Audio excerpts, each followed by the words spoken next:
Yeah, I wish I was there to eat it. I think you were eating something good the last time, weren't you? Not as good as I think I David was just thinking clicked lasagna on or something. Oh, record, that was so David. Yeah. we're now recording. Okay, great. I know there are some people in the room that I know was joining our group. I don't know what happened to them. I thought Chris Ramos was one of those. I know I got a message saying that he was joined. There he is. Hi, Chris. Hey, how you doing? I'm doing great. I was just saying, I thought that Chris Ramos would be joining us, and you popped right up. I'm here. I'm here. I was getting some technical difficulties getting into the room, but I'm here. I appreciate you having me. Great. Well, we're going to wait and see if anybody else is going to join us. And I did get David's message, Chris. Good. So I know he has leadership tonight. He's the world's busiest man. I tell you, it's impossible for me to even get a hold of him. I can imagine. I know every time I talk to him, he says he's on his way out of town. Right? I'm just excited to get up there. Okay. Let's see.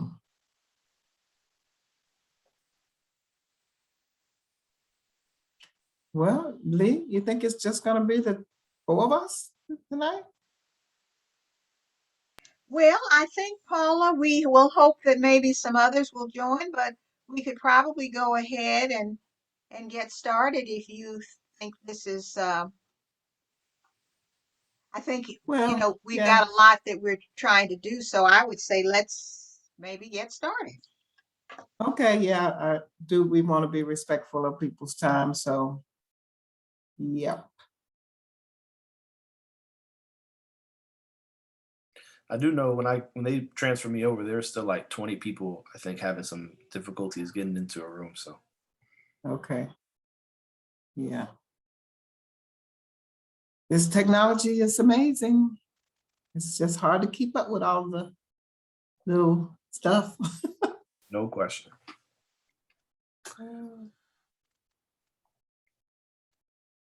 Okay, Lee, I don't see, we can go ahead and Okay. get started. Want me if you to want start go. sharing? I Yeah, will if you do want to that. start sharing, that would be good.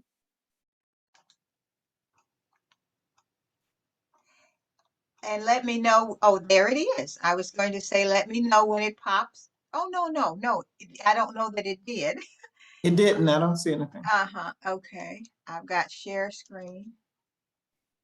Here it comes, there it is. And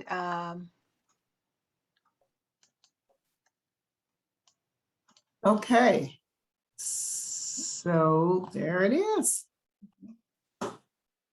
So if you're wondering if you're in the right place, you are. Civic responsibility / community engagement.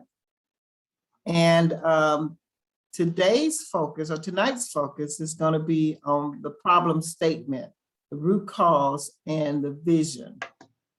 So what we're going to be talking about is the top issues or problems or areas of focus for our equity work group. Why is this a problem in our community? What is at the root of the problem? And what is the vision for change?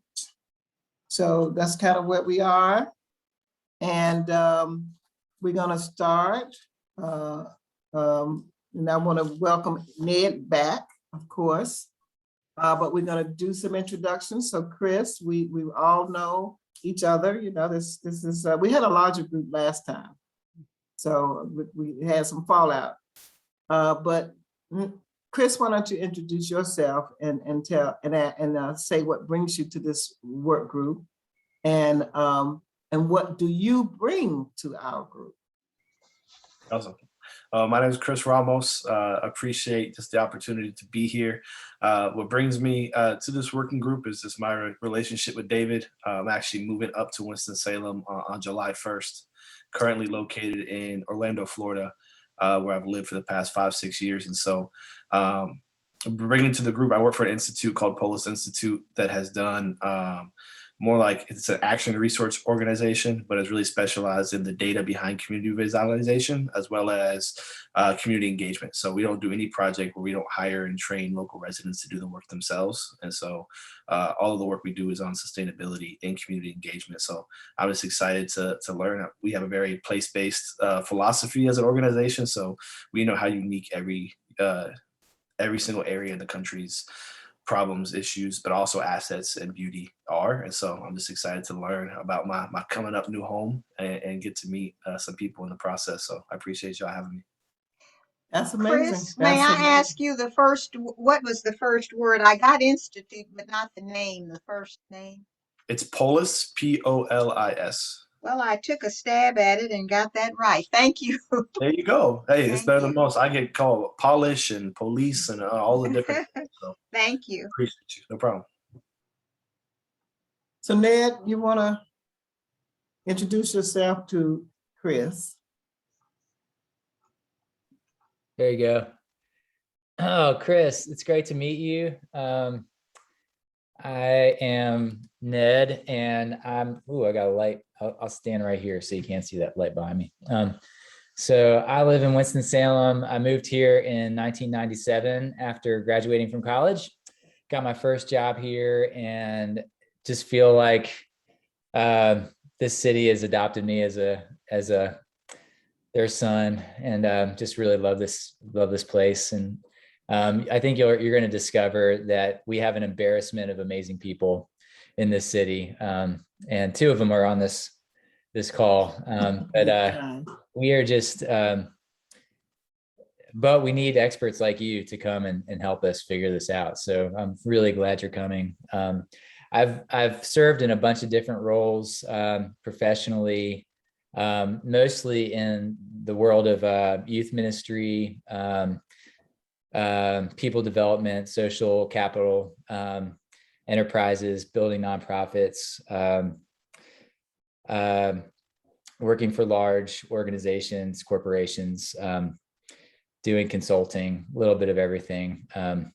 And what really drives me, first, my faith probably drives me the most. Second thing that drives me is people. I just love hearing people's stories and believing in their dreams and seeing if there's a part I can play in making those dreams happen for them. So I spend most of my time trying to figure that out. And I've got two kids, a 15-year-old daughter and a 13-year-old son. My daughter loves horses. My son just played tennis today and lost one and won one. So there you go.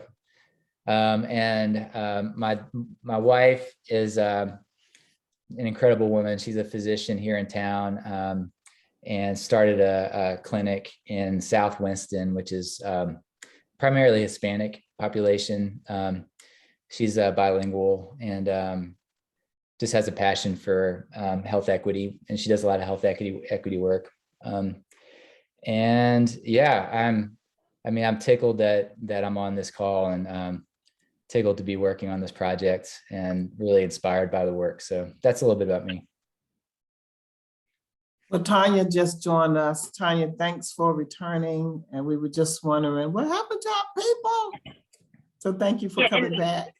And I only have, I only have a few minutes today, but I did want to jump on real quick.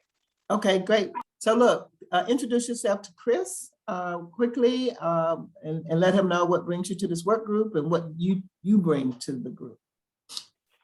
Hi, Chris. I'm Tanya Montero, and I'm sorry, I'm on my phone. What did you say? What brings me to the work group? What brings you to the work group, and what do you bring to the work group? What brings me to the work group is Paula, which is what I said last week. And what do I bring? I would just say, I don't know, analytical skills and maybe what I do in the community. Great, great. Lee, you want to go next? You want me to go? I don't mind going, and I'll be real quick because I hope that I'm Tanya. I don't know how long you can stay on, but I'd really like some feedback from you as we try to identify the problem. I'm Lee Williams. I'm a member of the project team. I am responsible for kind of document management. I am an educator, teacher, administrator, been in education all of my career. Uh, I'm in Greensboro and worked at both Bennett and North Carolina A&T. Ran a Women's Leadership Institute. I'm also an author who's published a couple of books on civil rights leaders, and have a passion for, I guess you would say, how we engage people in communities to make transformational change.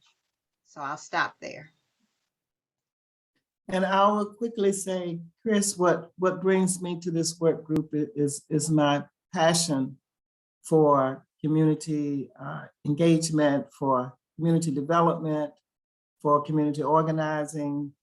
That's what brings me to this work group. And actually, that's what I bring to the work group, is my passion for that and my experience in working in this, around this field for many years. So. It's great to meet all of you. I'm looking forward to it. Thank you. And I'll take it, Paula, and go through real quickly this working agreement. We went through it in some detail. So what I'm going to do, Chris, so as not to go over what we did in too much detail, I'm going to bring up all of these agreements that we put in to say that this is kind of our social contract with one another. This is what we will agree to do as we go through the process of these meetings. So they're basic, and I know you've had them in other groups. It's that we want to hear every voice, and I'm summarizing several of them in these key points. We want to listen and not debate. And we really, I think we want to stress that we look to you as experts, and we really want to hear from you. We did not come to this work with defined, granular sorts of definitions of the problems. We are looking to you who are in the work group to help us really refine those. So we said these are our working agreements in order to facilitate our work. And we asked last week whether there were other things we needed from each other. You might want to think about that, Chris, and others who were Ned and Tanya, continue to think about it. We can always add to that, but that's basically how we will be working together.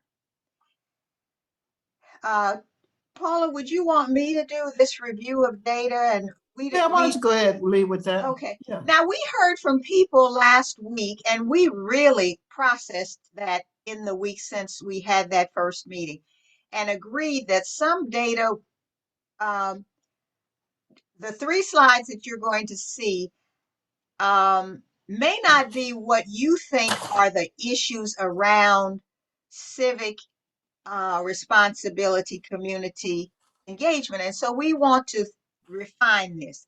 The first one, which is about electoral participation, I think we would probably all agree that voting is so important. And when we debriefed this week, we said, well, that's 65 for Forsyth County is kind of high. And we looked at the 2020 election as maybe being a little bit unusual. And Paula, you might tell me why that was, but we thought this was kind of high. So we might want to look more closely at maybe at the precinct level so that we capture what the voting patterns are of people in East Winston. But we did. Was that our presidential year where we voting for in 2020? Was that? Well, and that's probably it, even though, 2008 and 2012, when Obama was running, we had it was off the charts. But you're right. It's probably the fact that this was the presidential. And people do come out for that. We want them to come out for school board positions and, city council. That's where the impact is in our communities where you can make a difference. Thank you, Paula. I don't know why that eluded me. It was a presidential election, given the candidates that we had. But anyway, we have that. And then we looked, and this one we wanted to refine volunteerism. What does that mean? And are we really looking at how we might want to get people in East Winston engaged? And we know there are probably obstacles to parents going to PTA meetings. I don't know that that's captured. I don't know that it's not, but we said we would sort of refine this area. And the last one was charitable giving. Well, you got to have money to be able to give. So, you know, we had some kind of questions that we raised about the volunteerism and the charitable giving, but these were the initial sorts of data points that we wanted to present. And we did hear what the group said last week, and maybe there have been some additional thoughts about data that we should look at. So I'll stop with that. Are there any questions? Chris, any questions about any of this? I went through it rather quickly.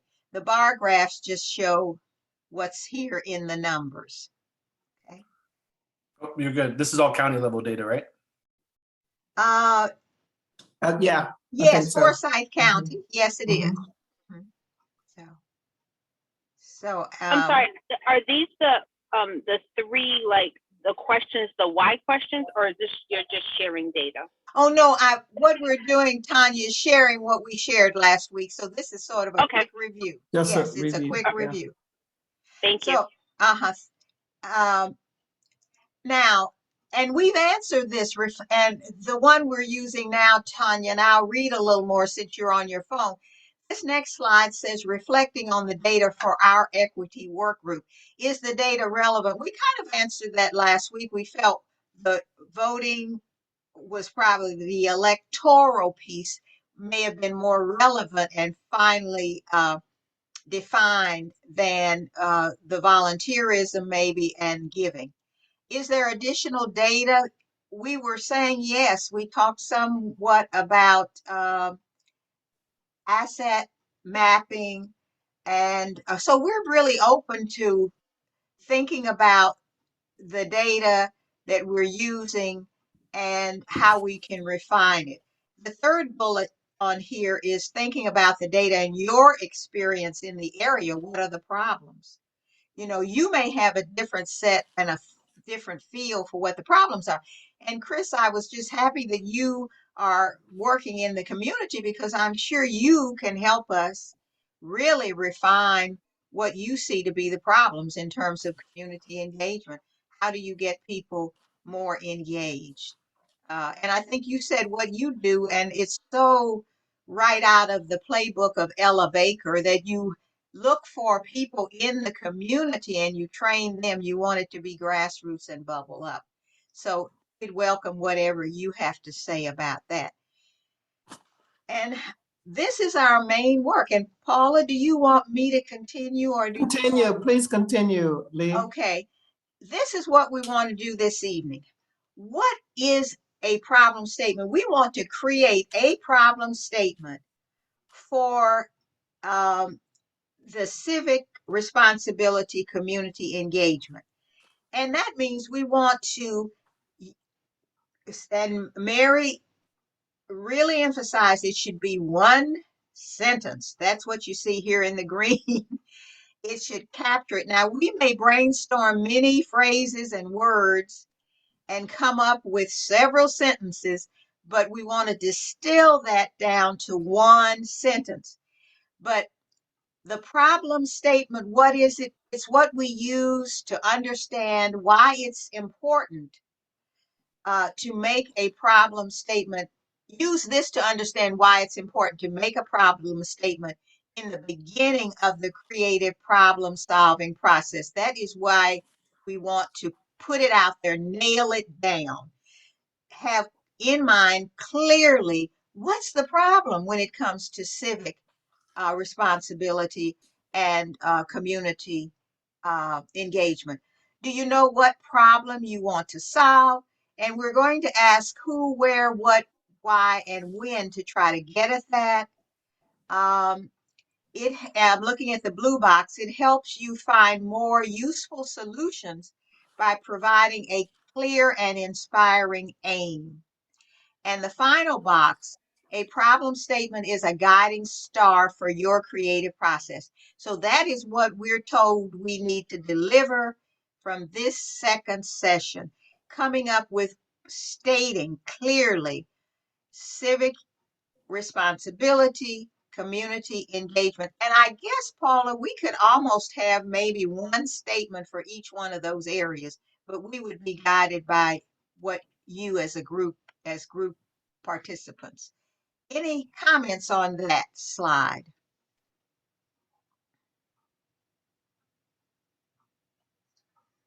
Okay, so with that, creating the problem statement, and here's what we want to use as sort of the recipe. We want to use one sentence to define the problem. And as I said, I think we want to spend some time brainstorming to get to that one sentence. Background in this section, use evidence to describe and explain. Now let's see, the context of the problem. And the third bullet is relevance. In this section, describe why the problem matters. Okay, so we want to look at what's the evidence that we even have a problem? And then why does it matter to us? So this is the brainstorming part. And I'll take notes. In fact, I think I may have to switch to something else. Let me go back. I think I have to show this in a different way, I'm told, if I want to try to write. And I'm going to see if I can do that. Mary tried to tell me what I need to do. So I'm not going to spend too much time trying to figure it out, though. I'm going to just take pen to paper. Because that's the same way so think about that while I kind of try to get to a point where I can write right on the screen and capture what you have to say.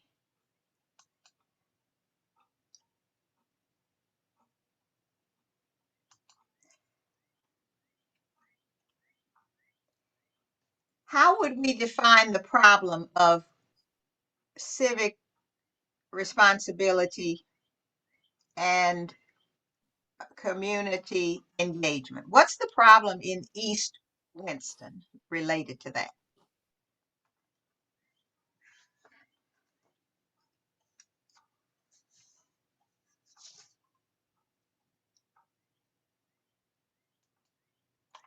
I keep going back. Any thoughts about that? Is it a problem, I guess?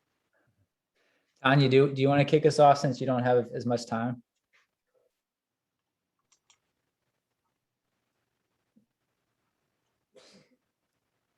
Ned, I'll let you kick us off because I'm also in the drive-thru. Tomorrow's my daughter's birthday, and I'm trying to run and get everything at the same time while she's at dance. So I'm getting ready to get to the window. Oh, okay. I mean, Paula, do you want to kick us off? Well, I can begin maybe the conversation or a conversation and see where it takes us. So we're defining the problem of civic responsibility and community engagement, or for the Black community, the lack thereof, right? Yes. So, my take on it is that people aren't involved, people aren't engaged because we as a community, we do not value the knowledge, the wisdom, the expertise of people with lived experience. I think that we are always looking for solutions. Those solutions come from generally the top, and they exclude people who are impacted by the problem that we're trying to solve. I personally believe that people who are impacted by the problem should be the ones to solve the problem.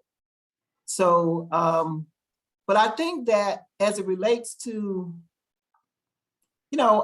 all of, if we look at all the disparities that we're focusing on, I think that certainly civic responsibility and community engagement is connected to all of them. And I think for a lot of reasons, people have just become disenchanted or, lack of apathy, maybe, apathetic, or not feeling that their opinion matters because they have not been asked, they have not had a voice, they have not been valued, as I said. So, I think some people take the attitude of, so why, why? People, we have been so used to doing for people in our community than doing with them. So that sometimes people kind of get in that mode of depending on somebody from the outside to do something for them rather than being engaged in trying to solve the problem. Oftentimes we just haven't not been invited to do that. So those are my initial thoughts. I'm sure I have some more about that, but that's a beginning for maybe a conversation. Yes, that's. What do you think, Chris? Yeah, I mean, one of our sayings is always like those closest to the problems are closest to the solutions, right? And so for me, I have so many questions about the area from even like for example, in some communities, the age population is a big thing. Is it the elderly population is more engaged than the younger population? And does that reflect what some of the problems may be? There's so many different dynamics even within, I'm sure, East Winston that you all could probably speak way too better to than I can to try to identify what a potential problem could be. But I mean, the general, I would say 3 from city to city that, and I hate generalizing, but just it's usually either a capacity issue. The people you're asking to engage don't have the normal capacity to engage that most other residents have because of the systematic oppression they're having to overcome just to be able to get through daily life. And so you have capacity to overcome on top of also the access. Are they given equal access? What are the local voting laws that are being used constantly to suppress civic engagement on top of a lot of other potential obstacles that are so unique to place that I'm sure each of you have your own kind of understanding of a lot better than I do. And so especially with identifying a problem, it's kind of hard for me to hop in and say what I think it is just because I'm not there. But those are, I would say, like the kind of the bigger buckets that I think I've been able to see trends of across places. Well, I think you're so right. What you said, it fits the community you're coming from, but it sure checked some boxes for me for Greensboro. I'm sure for East Winston too. Yes. So thank you. Ned, anything to add? I spent some time thinking about, I spent lots of time thinking about this. Today I was thinking about this specific conversation. And, I'd be interested in getting your feedback on this, but the thought that came to my mind, in terms of what the problem is, I think the way that the city is structured, people's experience of what it means to be a member of this community is pretty small. Like wherever you live in this city, people in West Winston, there's no reason why they would ever need to ever go to East Winston. And if you live in East Winston, for many of those residents, they've never been outside of East Winston. And so I think in a lot of ways segregation really exists in the city. People's experience of the city is really small. I think that's a problem. So I think when people when they say the word Winston-Salem, their definition of what that city is vastly different depending on where they live in the city. And I think that's a problem. There's not a lot of crossover in this city relationally. And I think that's a big problem. I had a couple like kind of real examples of this. There was a couple years ago, my son and I, who's right here, he and I went to South Winston, it was a mostly Hispanic neighborhood. And we were in this guy's backyard and we had a Frisbee with us. And we started throwing the Frisbee around. And all these kids came up to the fence and they were like, what in the world is that Frisbee? They'd never seen a Frisbee before in their whole life. And they thought it was a flat soccer ball. They thought we were throwing a flat soccer ball. Anyway, so we invited them over and we taught them to throw a Frisbee. And, when you first throw a Frisbee, you're not very good at it. But over the next year, every week, we taught those guys how to play Frisbee. And we taught them a game called Ultimate Frisbee.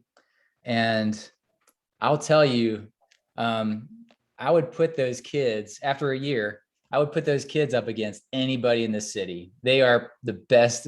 They're phenomenal Ultimate Frisbee players. And when you look at, if you went to a college to look at who's playing Ultimate Frisbee, it's a bunch of white guys. That's who it is. And why is that? Is it because white guys are just naturally better at throwing a Frisbee?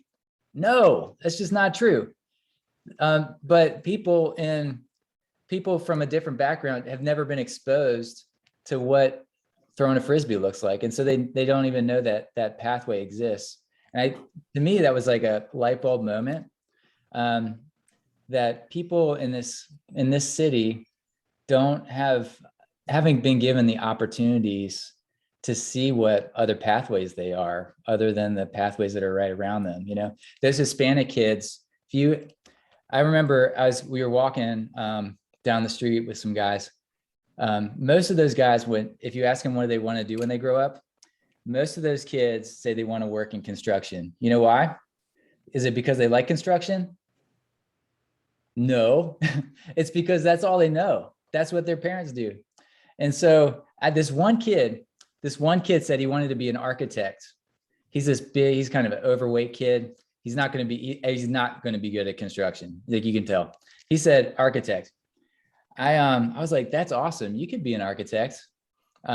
It's going to take work, but I'd love to introduce you to some of my architect friends. And he looked at me. I won't never forget this. He looked at me and he's like, wait, there's architects that live in Winston-Salem. Like he thought that was like an astronaut. Like he didn't know like that was actually a real job that you could do in Winston-Salem. Because he didn't know anybody. He didn't know any architects. It just felt like an astronaut to him. So I've introduced him to an architect, and he's learning what it takes to become an architect. But if it wasn't for me, that would have just been like being an astronaut, and that's the experience, the lived experience of most people in this city. Their Winston-Salems are too small, and they don't have the opportunity to really be exposed to other pathways. And I think that really has really is the Achilles heel of this city, until we really see Winston-Salem. When we define Winston-Salem and we think of every single person in this city, black, brown, white, yellow, male, female, gay, lesbian, until we see everybody, we're going to have a hard time really having civic responsibility and community engagement. So that's one thing that came to my mind. I know, Paula, you might be like, that's the dumbest thing I ever heard in my life. But no. Kind of came to my mind. I think that's excellent. I was just thinking about the work that, the group I'm working with, we're working in a neighborhood, and the whole purpose of our work is really to get the community engaged in determining their own futures, and that no one else needs to do that for them. They can do it with them, but certainly not for them. And so And I think about the, the barriers that we are encountering in terms of that keeps them from being engaged. And of course, first it takes some time. We started off with a few people, at the table talking about a resident-led initiative, one that they control and own. And and at first it was like, oh, we can't get people to, come to the table. They invited us into their neighborhood. We didn't just say we were coming in to help them either. They invited us in to support them in this endeavor. That we did introduce them what we might could work with them on. And we're working on the 5 social determinants of health, which again takes community engagement in order for them to make the decisions and come up with the solutions that are preventing them from economics, to be able to move economically. And so, but as we are there and people begin to, right now we have them in a study circle, and they are coming up with, it's a study circle on housing. And so the purpose of that study circle is for them to come up with decisions, with solutions on the barriers that keep them from good, safe housing, affordable housing. And this is a community really that is full of homeowners, but it is also a community that could be declining in value maybe, or the residents there have a lot of pride and don't want to lose their community to investors or renters. They want to keep that home ownership for that community. And so, but they're slowly coming to the table and they're slowly getting involved, getting engaged. And as they get engaged, they are getting so excited about the ideas that they're coming up with, and they don't want to stop. It's like, we don't want to stop. We want to keep doing this because they own it now. And so, and we value their wisdom. We value the feedback that we're getting from them. And so I just think it takes time for people who traditionally have been excluded to be included and then to be valued.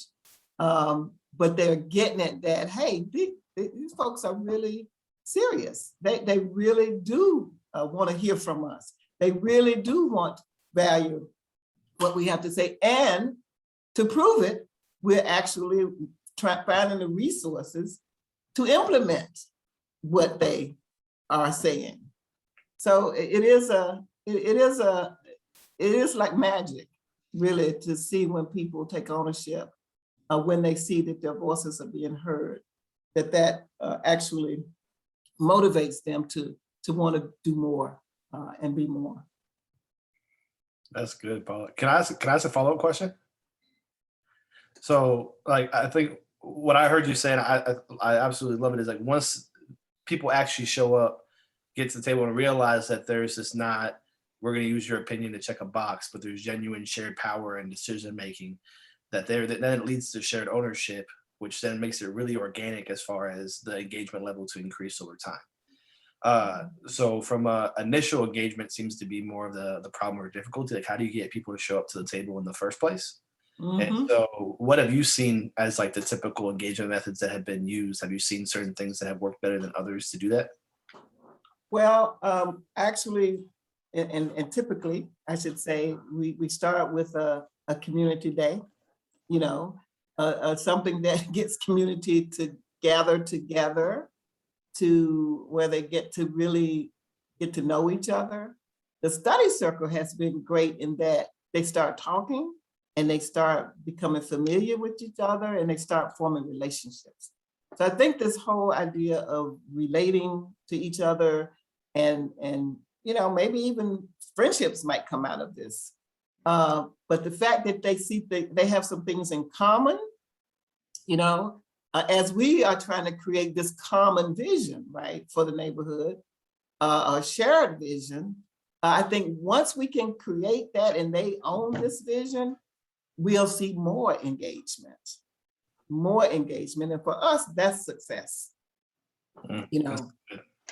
Paula, did you say something about neighborhood circles or something? I didn't. Study circles. Study Study circles. circles, yeah, it's just a group of about 8 to 12 people who come together to discuss an issue.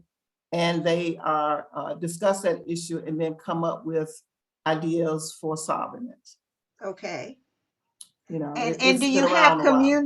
community people who are part of these study Oh, circles? all community people are part of Okay, it. I mean, okay. this is about the residents. Okay. So it's all of them that are at the table. You know, we do, Chris, incentivize this initially. I think that after a while, we won't need any incentives. But we have compensated people for their time, because guess what? I get paid for my time, okay? So I need to value them the same way that I'm valued. I get paid for my time. Yeah. They need to get paid for their time. And so we compensate them for their time. We're not paying them for coming to class. We're compensating them for their time, because this is work. This is work. And so we value them that much that we think that their time is valuable and it should be compensated. So that's one of the things that we do, Chris. We have a meal with them. So there's food, yeah, because you know, fellowship, yeah, there's food. So those are some of the things that we do. And then we want them to have a win early. I mean, you know, if there's an idea that is bubbling up out of the group, how can we implement this as soon as possible? Another example I'll tell you is that we were working in a neighborhood that it was a top-down approach. You know, they had brought all these folk to the table, service providers, and they were the only ones in the room. And this was this was supposed to be a planning process eventually. This is a planning process for a housing development. But there were no residents in the room. And so we, you know, the group I was working with at the time, we just went out on the street and started talking to residents and started asking them, do you think this is important? You know, people want to know your opinion. The guys we talked to said, yeah, we want our basketball court fixed up. We want that fixed up. We went back to management and said, yeah, they want the basketball fixed up. Okay, that's what's important to them right now. So they fixed up the basketball court. I can tell you that once that happened, we had more residents in that room. As a matter of fact, the residents actually took over. You know, it was now all about the residents, and the other officials, or, you know, other people, the top heads, they kind of sort of faded out, because, you know, when the residents came to the table, their voices were going to be heard.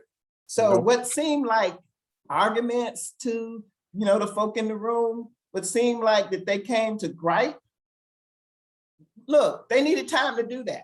It's a We family. had to give them that time. Yeah. No, that's awesome. And so kind of going full circle, I think it's cool just hearing all the things. And this is why I was excited to join too, because that's so much of what you're saying is like the heart of what we do that makes us unique in the work that we do in Florida. Is every project, whether it's engagement, whatever, we just hire people from the community to then do the jobs themselves. So if someone wants people to show up to a meeting or do a community survey, we hire people to go knock on their neighbors' doors and talk to them and have conversations, because I don't know if you've experienced this on the east side, but I'm sure most communities like this are surveyed to death. And then they don't actually feel valued by the people who ask them the questions. They don't see the benefits of what happened when these questions are done. They don't get any of that type of stuff. And so the uniqueness that occurs when someone realizes that their opinion and perspective was valued, I think is a really good first step to get them to want to engage in the first place. Because I mean, that's something we see time and time again, is this engagement fatigue, because I've tried, got my hopes up so many times and got my heart broken so many times by all these big promises and X, Y, and Z, and see nothing from it. That what's the point of engaging in the first place? Yeah, that's great, Chris. We do the same. We hire people from the community. The young lady that's doing the study circles, facilitating it, she lives in the neighborhood. You know, we also look at the assets, the gifts, skills, and talents that are present in that neighborhood, because there are plenty, you know, and then we want to use them. We want them to be able to put their gifts, skills, and talents at work. And so we do an asset mapping in the neighborhood just to see what talents exist there. And, you know, I'm a believer of asset-based community development. I mean, I think there's no other way to Absolutely. do community development. I'm right there with you. So as much as we can help people be in control of their own lives, I do believe that, for me, that is the key to genuine, authentic community engagement.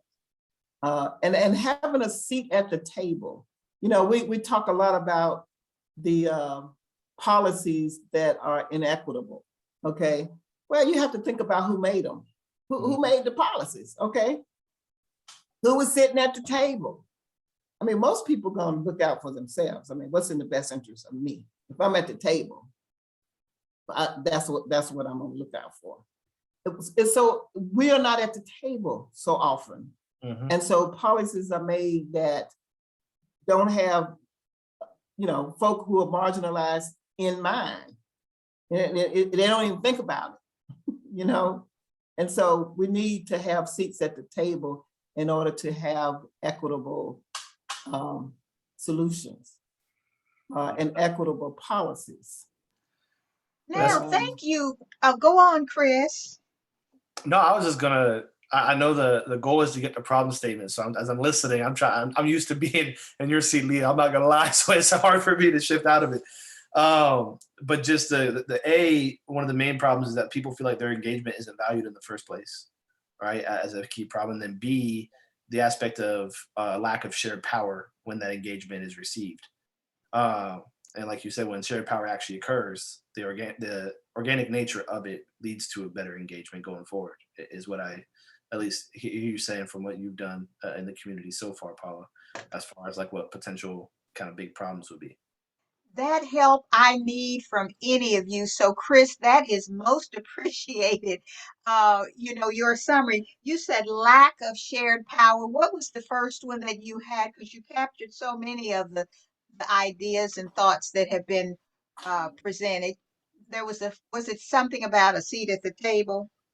Or I don't want to put words in your mouth. I don't want to put words in Paula's mouth. I'm just listening and trying to understand and make sure I'm retaining. But I think it was the idea of just valuing the perspectives that you engage. Valuing. Which is what shared power looks like. But so like all the examples of the basketball court and the different things like that, were very tangible examples of when I give my input, people are listening and acting upon it. And so I feel like now it's valued. Okay. Well, I think we've got some key words, and so let's try to create the statement. But I want to acknowledge that Frankie Denise Powell, Dr. Powell, has joined us and has been listening. And so, Frankie, I don't know if you have anything you want to add. What we're trying to do is come up with a problem statement that captures why we think there is a lack of civic responsibility, community engagement in East Winston's the Black community.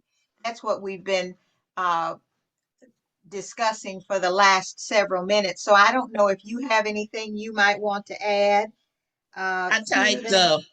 I put a overarching kind of macro problem statement in the chat. Okay. And it sounds as though that the ones that Chris suggested are kind of like more micro ones, you know, like there's an overarching one and a more general one. And then the ones that he just suggested are very, are much more specific. Mm-hmm. Now, what was your general one? I'm scrolling now through the chat and I'm trying to find that so that I can capture that in the note. I'm looking at it now, Ali. It says East Winston has historically experienced inequities that have yet to be resolved. Okay, Hmm. thank you. I'm sure if I ask this question, all of y'all could go on a tangent for an hour. But I do think it's important and relevant and want to hear it at some point. But just the unique inequities that East Winston has faced compared to other communities that have led, obviously contribute to this, and I'm sure all the other 8 groups. But obviously, each unique space's unique history plays such an important part in disturbing like what is the systematic problems at hand that lead us to where we are today. Chris, I have been doing health disparities work for a couple of decades, and as Timothy Lane retired, he did like we called him back from his dairy farm out of retirement just for a minute, and he did a presentation for us for some early childhood stuff. And what he had the most damning PowerPoint you ever want to see. He had a outline of East Winston, like when he first came to East Winston, of what it looked like, like grocery stores, banks, just kind of like a demographical thing. And then he put another one that was like his going out the door retirement demographic kind of map thing. And there was virtually no change. So for all the years that he had been here working at Wake Forest, for all the studies, all the initiatives, all the grant monies that had come in to study this city and to do work, Paula's shaking her head. You know what I'm talking about? When you saw it on a map of a dedicated professional's career, and you saw virtually no change in 27105, it was, man, I'd go home and have a dairy farm too, Mhm. So it wasn't gentrification; it was just large scale disinvestment and probably reallocating all the funds intended for that community elsewhere to do their own And thing. for me as a researcher, and then a community-based participatory kind of researcher, the fact of knowing the dollars that came into this city, federal, state, foundational money, and the dollars that went to Wake and didn't go to Winston-Salem State, and the fact that none of those dollars and studies had impact. It was just studies for the researchers to get more money, to have, the drill, but for all of that to not have any impact and not create any change. I could see it if we were in a rural area or somewhere that had no resources, but to just make a machine of it with no discernible positive outcomes, no equity, just a sin and a shame. Mm. Let me bring us, it's 10 after 7, and we've got another task that we have been asked to do, and that's the root cause analysis, and that's where we get to those why questions.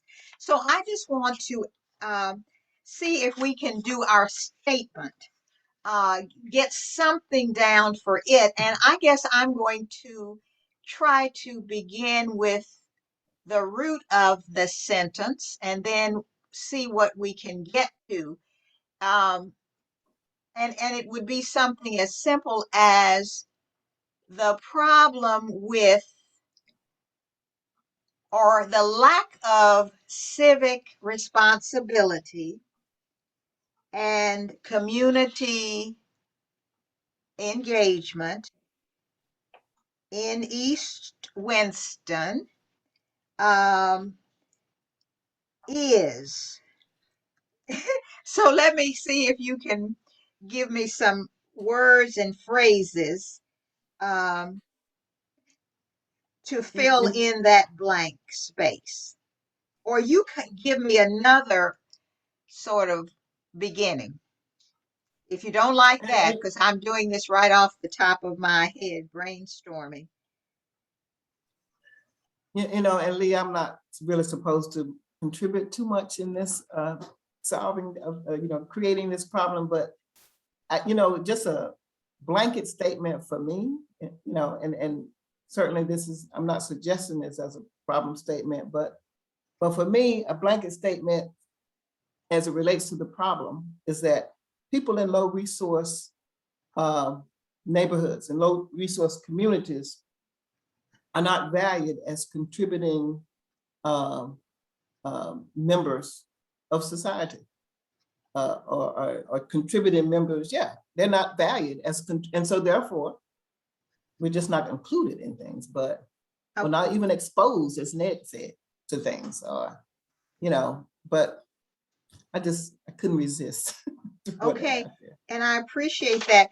People in low resource communities are not valued and, As contributing members of society, okay, or as contributing members of our city, just to make it local. okay, Um, that's okay. I mean, we are just starting this whole notion of bottoms up, you know, a Mhm. bottoms up movement. You know, Okay, we haven't even tested it yet, and we're trying to do that in our work. Tested it to see if it actually moves people along the economic mobility roadmap. If it's bottoms up. So anyway, I just that's throwing it out great. there.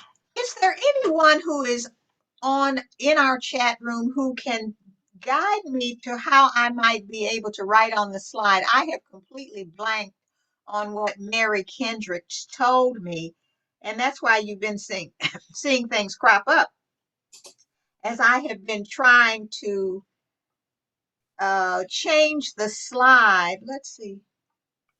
Oh, maybe that's something that just says, let's see. But see, I have to, That's it. no, I have to have,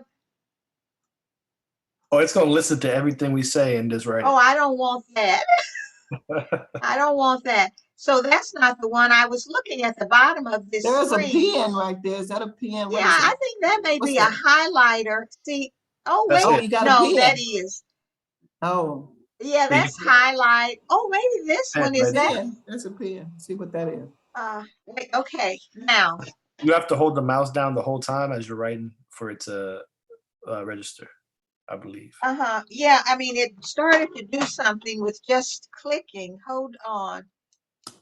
But, oh, see, it's putting in these, I'm clicking with my mouse, but I need a cursor, don't I? And I'm not getting that. That was just a pen that was highlighting something. If you hold it down as you move your mouse around, I think you can technically write with your mouse, if that makes sense. Oh, think I that's see. more. Okay, I've got you on that one. It makes it way more difficult, and we will not judge your Yeah, handwriting. it is. My handwriting is awful. Oh, wait, I did the wrong one. No, you're saying this one? Yeah. Go to that feature. Okay. And just do it with the mouse. It's like when you write with your finger The on mouse these is your pen. boards. You're painting. Okay. I wanted to I capture. see it. I see Yeah, I see your what, mouse. Oh, that's well done.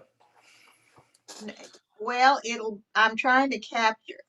This is so pitiful. Okay, and you think of other things. Yeah, Paula, I would And Paula, really maybe you get that one while I'm writing, if you don't mind. Whatever. Go ahead, Ned. Well, Ned is, yeah, okay. Thank you. I'll do that. Go ahead, Ned. I mean, I would love to hear from you about, so you said that people in East Winston aren't valued. What, and ask why? Why do you think they're not valued? That's a good question. That's what we're supposed to be doing, Ned. Ask him why. That's my Chuck Bird. It's my Chuck Bird yeah. impersonation. But what do you think?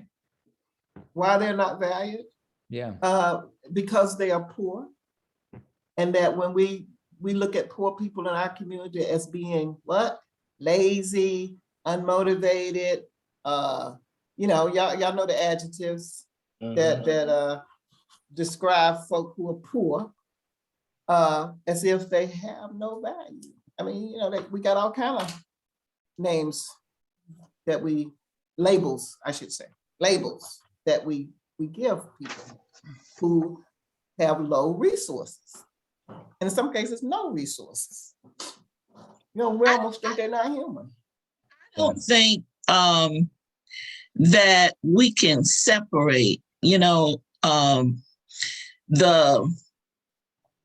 genesis and the evolution of a locality, of a situation from its genesis. In other words, yeah, we're talking at the top in 2022 or however long about people not being valued.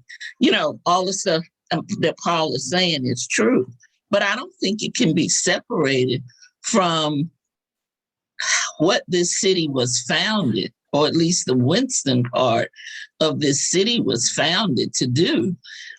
It went from being Virginia plantation owners relocating to this area to be involved in the Industrial Revolution. And instead of growing tobacco, processing tobacco, and the people who owned the tobacco factories needed workers to work in their factory to make the money. And the owners lived on one side of town, and the workers were recruited from throughout the South, and they live on the other side of town, which is East Winston. And for us, it's about how do we manage that economic, it's who we are, it's who the city is. So when you talk about, let's be specific, when you talk about the innovation quarter, who is that innovative? Well, the two things the city is now defined as innovation and cultural arts. So in those two places, who benefits the most, who has the most stake in it, and how do those two things close? How do those two things contribute to equity? And so to me, we can't disconnect the current situation and how people are treated from how the whole thing was founded and then has evolved. That's so good, Dr. Powell. And I think that, Frankie, you have moved us to the root cause analysis. And so I'm going to go to that slide because, and I'm going to try to move this out of the way. What is at the root of the problem? And Mary has said, let's try just asking why until we really get down to it. So, do you see Chris's comment? I think is that oh, from you, no, Chris? I have not. That is, I love it. It says I just tried to stab at it. Yeah.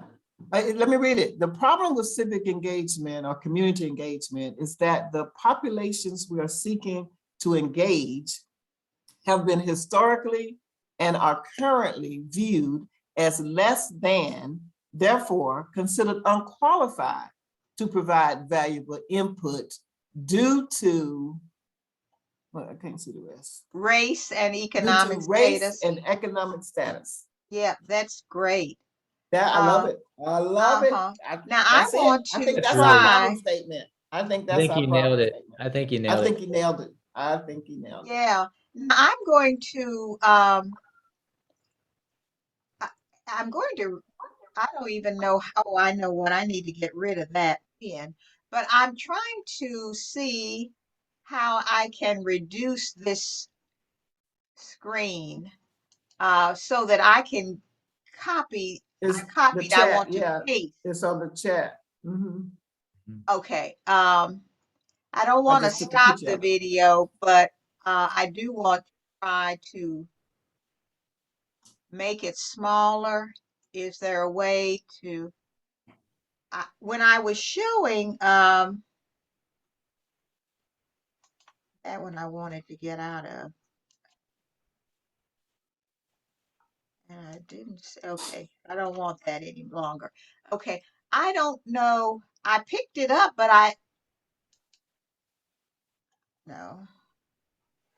I wanted to show this as a smaller screen. Let's see what that gives. No. Okay, so I don't know how to do that. I have it, and I guess we will have the chat saved. So yeah, I think we've got two good statements.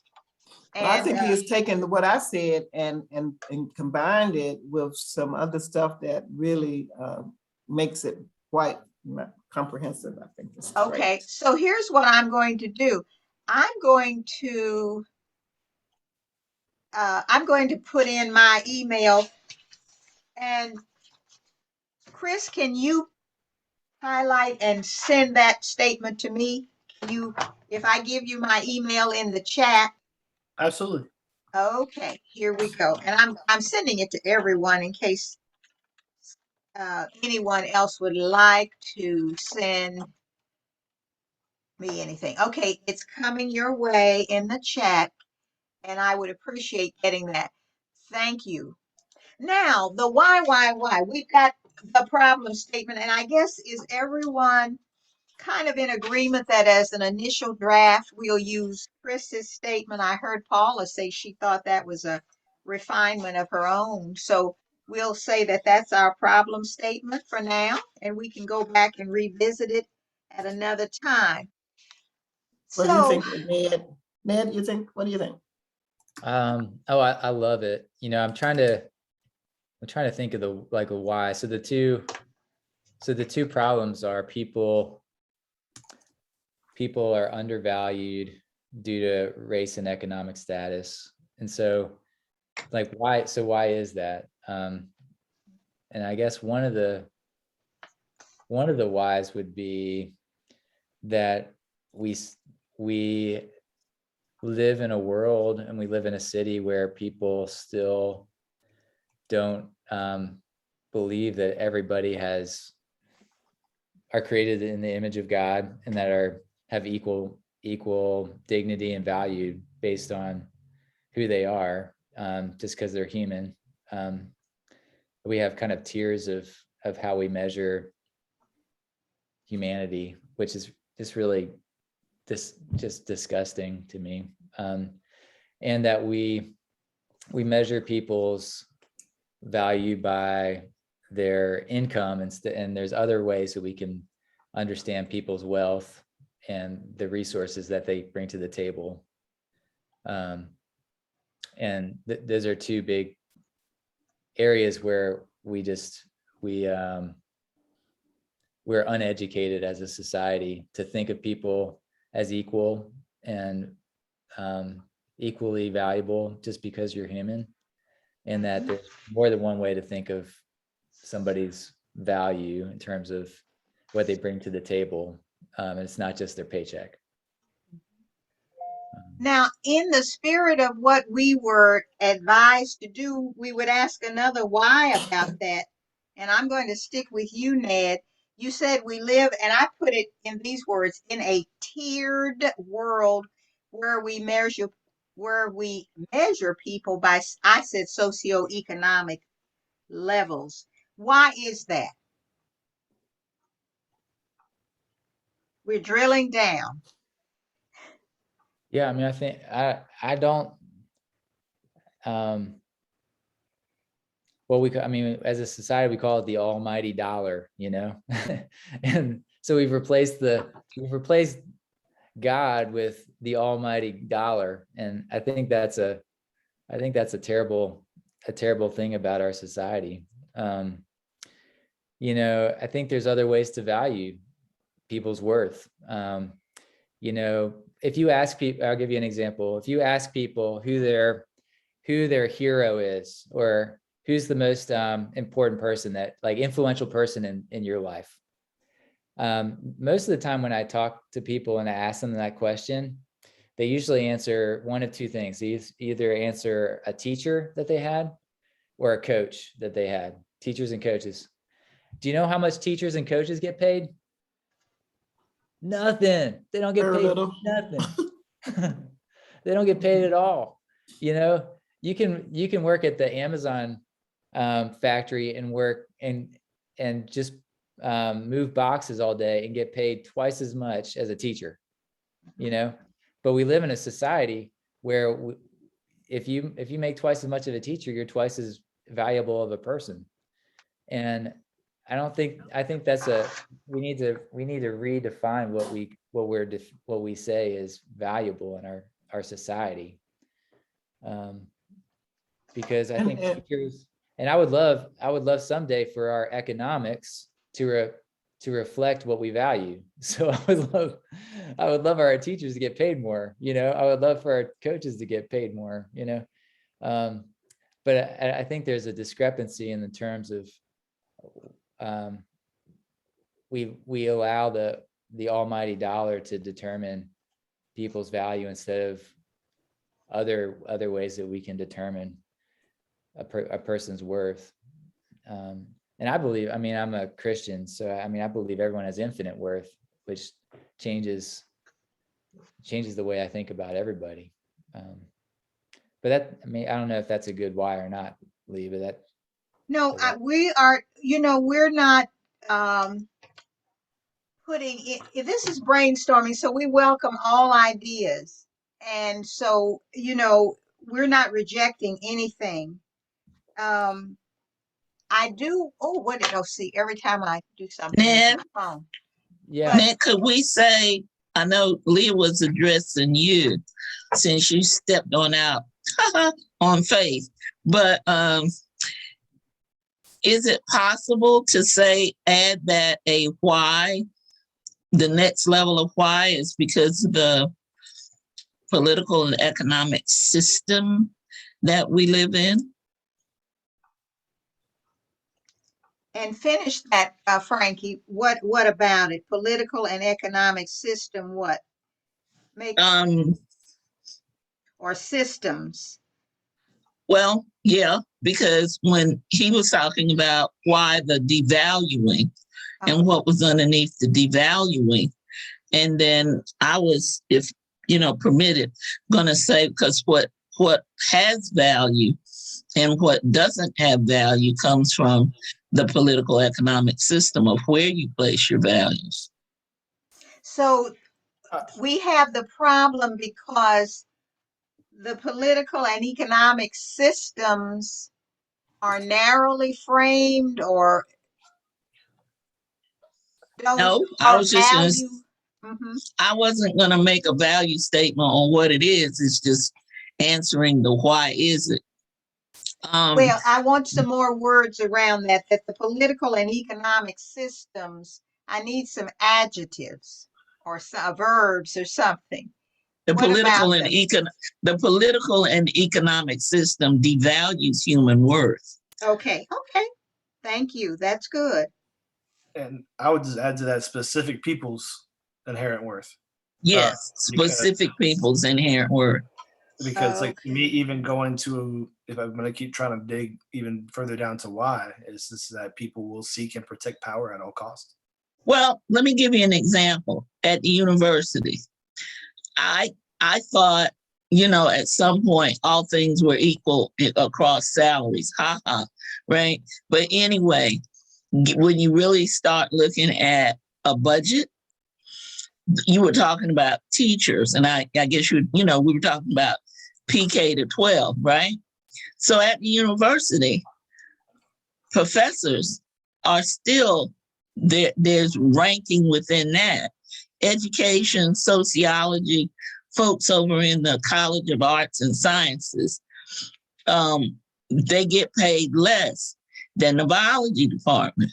And when you ask why, you know, like the baseline is less, I was told because the pigs cost more. Now, what does it mean?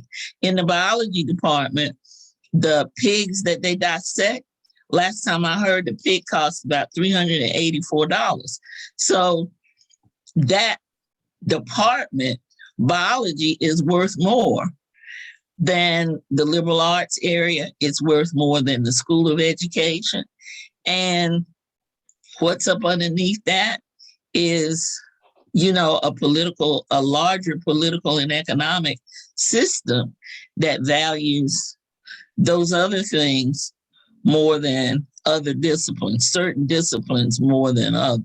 So that's just kind of like a case in point. I know we were looking at public school teachers, but it's a system that undergirds this whole thing wherever you go.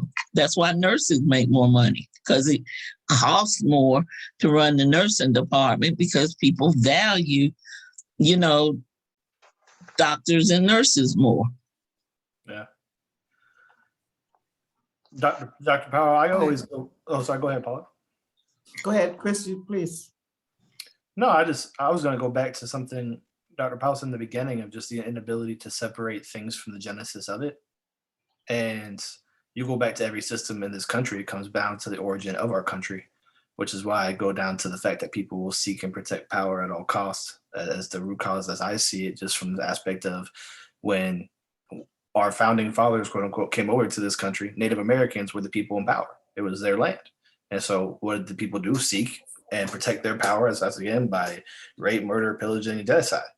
And then as you have to build an ecosystem, what do? You find other people you know you can control and maintain power over by bringing over slaves. And then once they want liberation, you find and innovate new ways to continually protect power, whether that's the criminal justice system, whether that's every other system that was created. And so just that very human nature of people who look like me and I feel comfortable around and I consider my people, I'm going to create systems and do everything I can to protect that power so that we maintain the popular dominance in every single social aspect to economic aspect to everything.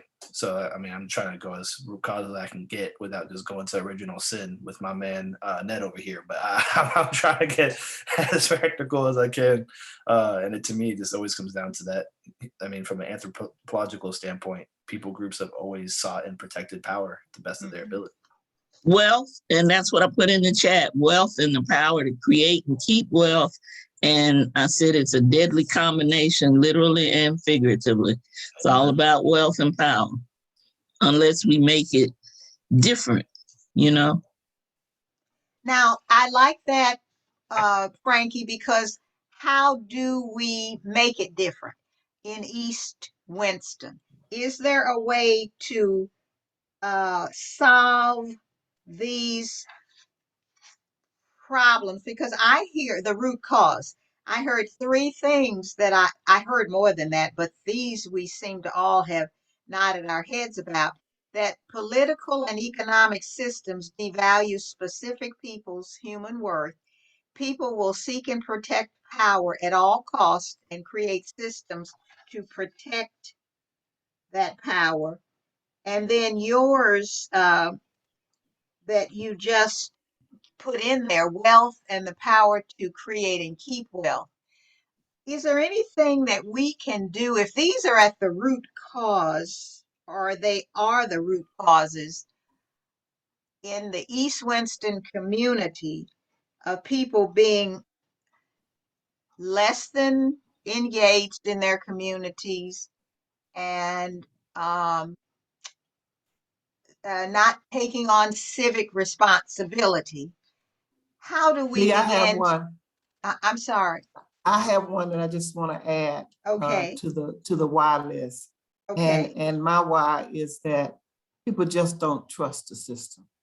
You know, we just Okay. don't trust because of the stuff that's gone on before historically, you know, some of the atrocities that have happened in the past, particularly to Black people.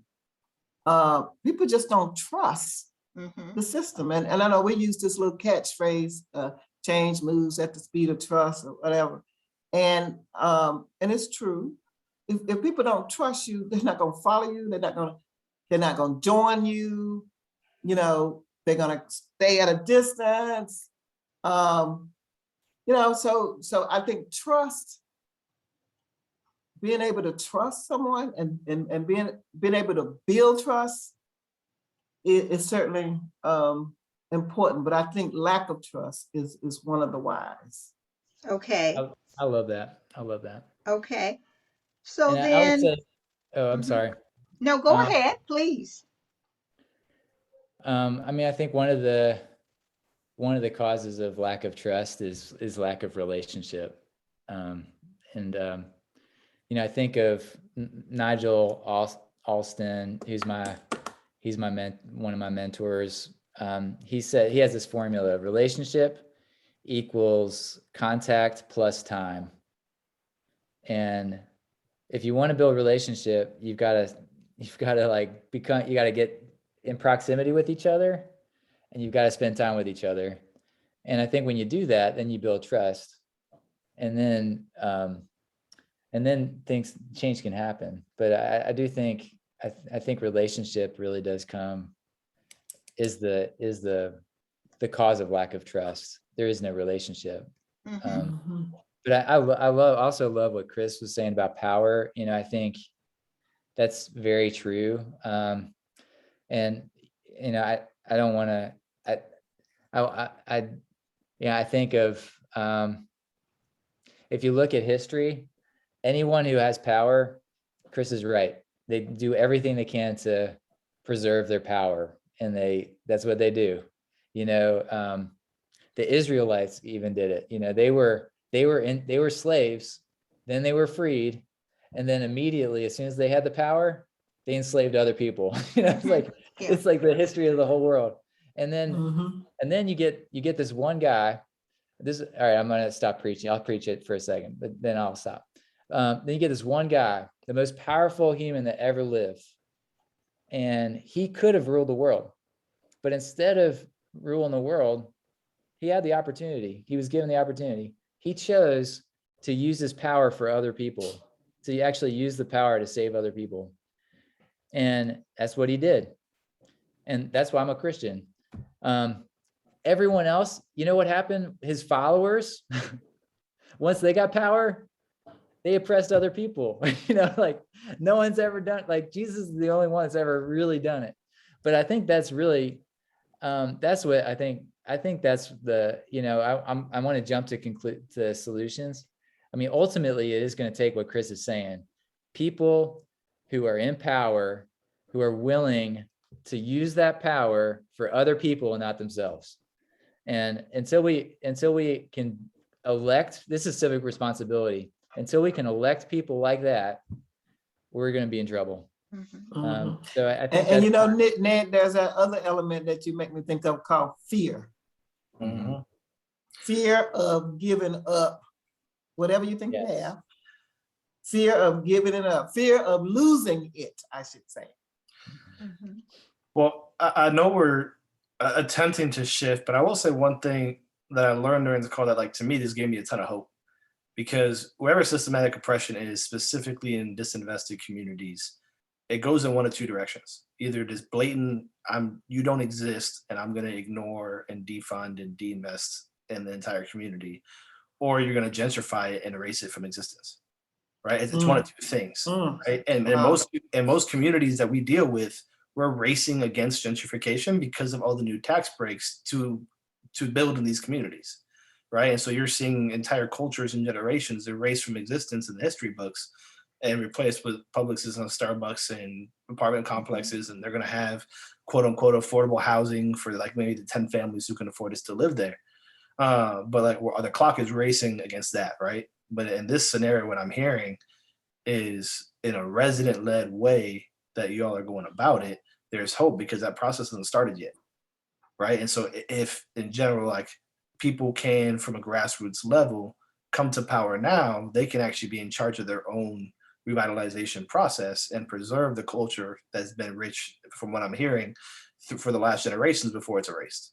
Right. And so like there's a lot of hope and beauty in the process and the timing of it because it's rare. From across the country, there's not a lot of places left in that scenario. It's brilliant.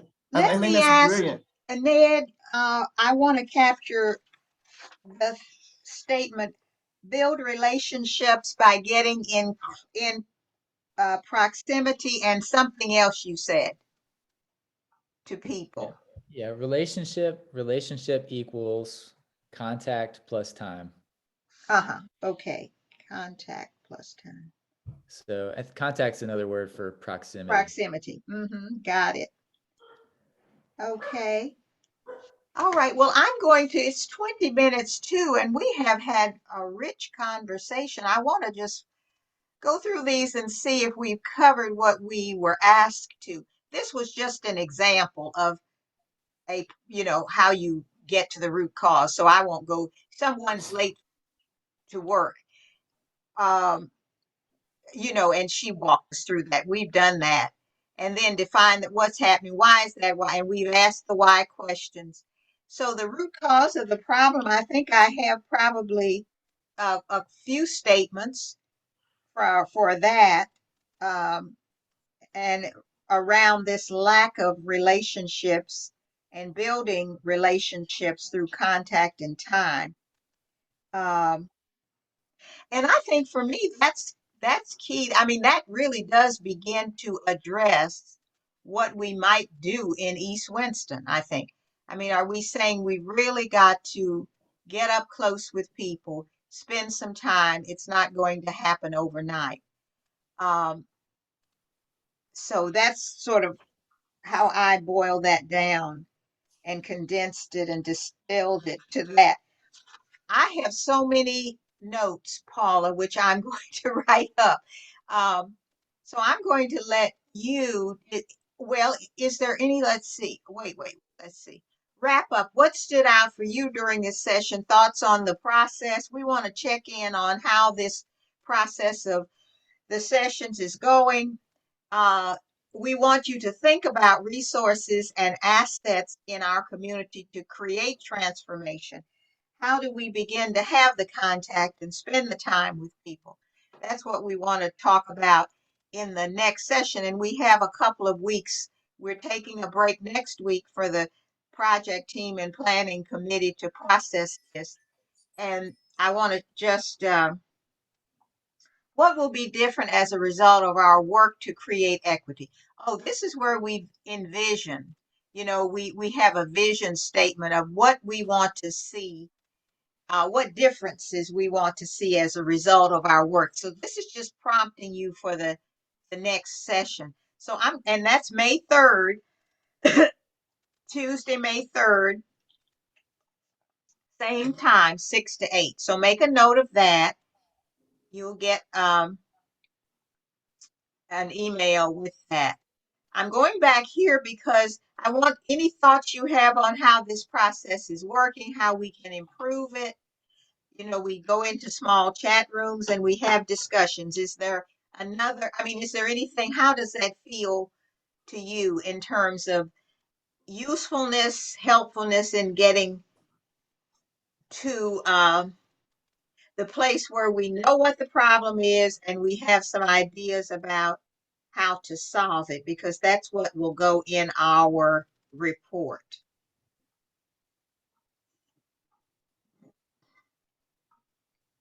Any thoughts?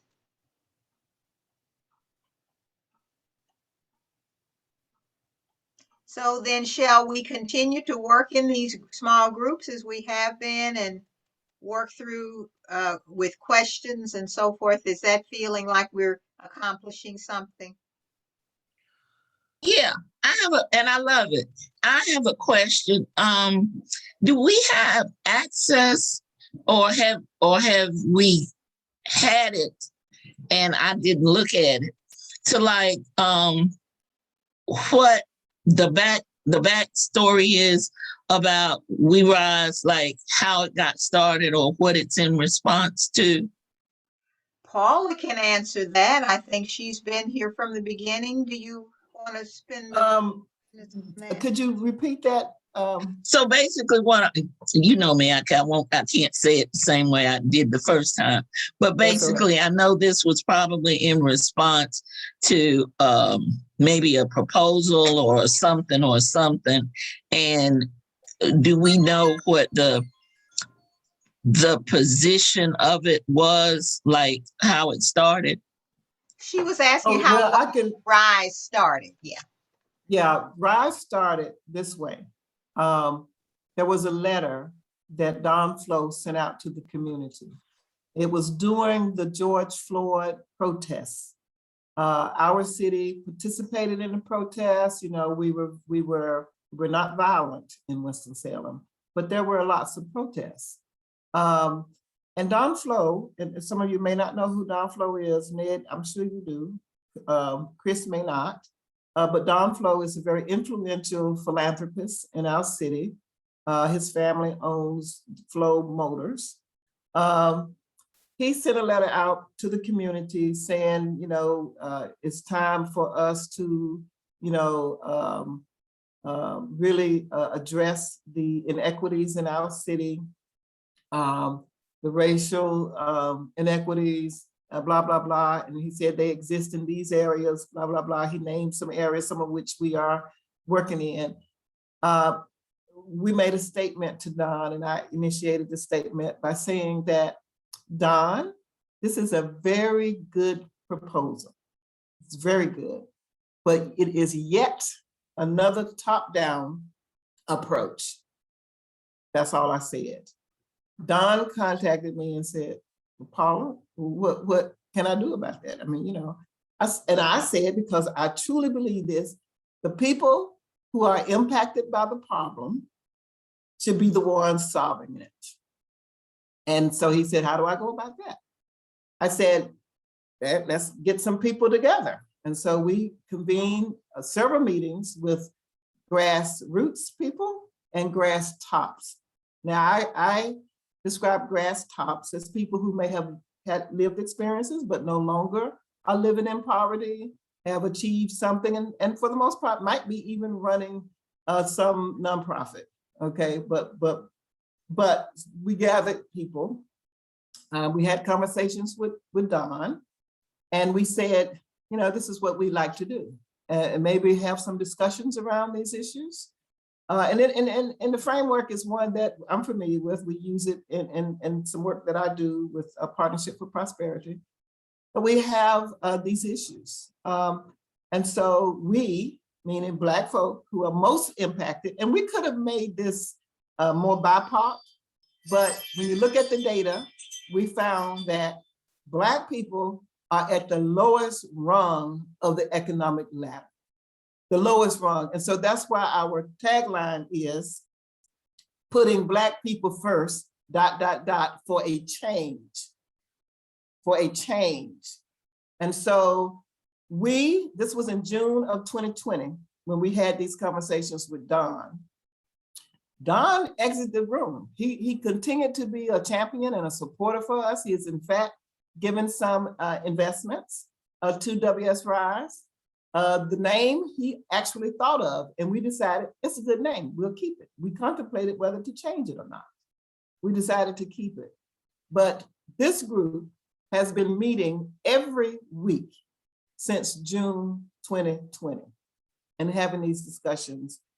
Of course, we had a lot of internal trust building that we had to do, which is why it's taken us so long. We had to build trust among us. But we have built relationships along the way. We have gone through a lot of team development process. Y'all know we've been through storming and all of that. But here we are. And so that's it. That's how we got to where we are. There was no proposal. We hope to get to the summit, and we hope to come up with a community plan.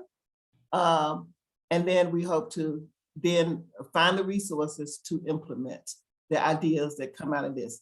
Now, that's been done before in our city. Matter of fact, the organization that I'm leading did the same process in 2016. And there was a report that came out in 2017.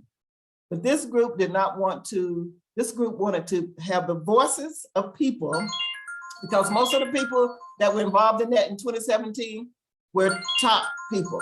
There was a top-down approach.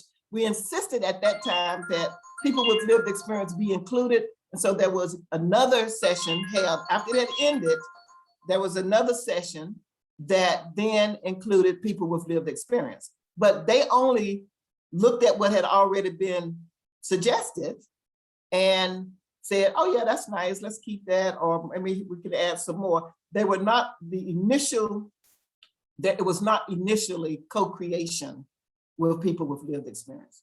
So that's And the that's- story, Frankie. Got you. And I guess for me, I was trying to get my bearings because, you know, as to exactly what niche we were in, because I remember the Crossing 52 initiative. So, Oh, yeah, right. Yeah. I was a part of that. So just trying to figure out what this current iteration is. Okay, well, I got it. Thank you. You're welcome. Yeah, I would say Thank obviously. you, Paula, because that was helpful, I'm sure, to Chris too, who may not yeah. have Chris was known saying that. something. No, I mean, I was gonna say thank you is the biggest understatement of the call so far. The patience you've probably had to have just to go through that in 2016, I can't even imagine the fun conversations and ideas that are coming out of those rooms, because they're always interesting when they're not people who are actually from the community with that lived experience. And so I'm grateful for you to Yeah. kind of champion it and get us to where we need to be able to have it a second go around to get more information. Yeah, I love these work groups, these conversations. Again, honored to be a part of it and continue to learn from you all as I get excited to move there myself. And then, I mean, my question is always as far as, I would say twofold. One, what does it look like to even get more widespread, whether it's a survey to every resident in East Winston or whatever it looks like, to make sure we capture as many voices as possible? Yeah, we wanted to have as many people with currently living those experiences with us. But you know, again, that's something that we're trying to see what are the barriers for that. To have 40 plus people on a Zoom call from 6 to 8 on a weeknight is a miracle. Like that is a testament to the leadership of this group. I'm telling you, that is not common. that is hard to do. And so, Chris, it's a testament that Shonda Rhimes is no longer controlling Thursday night. Because if we were living in Shondaland a few years ago, nobody would be on this call on a Thursday night. Well, I see Chuck has joined us. We've had a rich discussion, Chuck, and I want you to tell me how I can exit my PowerPoint and how I can turn off record. Okay. We're going Yeah. to dismiss our group. Oh, because Yeah, we've gone through Dr. we've gone through all of those slides. Okay. Chuck, Yeah. yeah. So beautiful. Yeah. So you can actually release your group, and they can just leave the meeting altogether, not just leave the breakout room, but leave the meeting, and then you can stop recording, Lee, and then come back and join the main room. So you just leave the breakout room, and you'll be back in the main room. Do I along stop with you and share? Paula. Is it stop Yes. share? Yeah. You can stop share. And I That's the haven't screen. saved the recording yet. Will that come up when I stop share? Yes. Well, it'll come up when you. Did I do? Oh, there it is. I stop it Mhm. right here. I see it. I left the Yeah. room. Now Mhm. I